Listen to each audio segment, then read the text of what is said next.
రమ్యకి ఒక షాకింగ్ నిజమైతే బయటపడుతుందనమాట.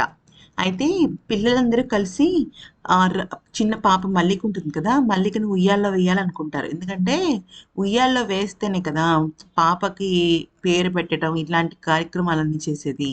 అయితే సరే అని చెప్పి ఇంకా ఆదికేశవ పిల్లలందరూ అంకుల్ పిల్లలు పాపని ఉయ్యాల్లో వేయండి ఆ ఫంక్షన్ చేస్తారు కదా అంటే అవును చేస్తారు అని చెప్పేసి పాపని ఉయ్యాల్లో వేస్తాడనమాట.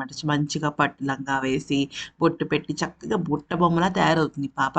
అయితే ఇక ఈ పాప ఎవరండి? ఇప్పుడు ఇంకొక పాప ఈ పాప కనబడుతుంది కదా! ఈ పాప ఎవరో కాదు మైత్రి ఉంది కదా! మైత్రి తమ్ముడు కూతురనమాట. అంటే సొంత తమ్ముడు కూతురు. కానీ ఈ అమ్మాయి ఫుల్ బుజ్జికి సపోర్ట్. బుజ్జి ఫ్రెండ్ అనమాట. ఆ విక్కీ గాడు ఎవరైతే బుజ్జికి యాంటీయో ఈ అమ్మాయి మాత్రం బుజ్జికి ఫ్రెండ్. మల్లికని సొంత చెల్లెలా భావిస్తూ వెంటనే చేయమంటుందనమాట. ఫంక్షన్ చేయమంటుంది. అయితే పాప పేరు మల్లిక అని ఆ రోజు ఆంటీ చెప్పారు.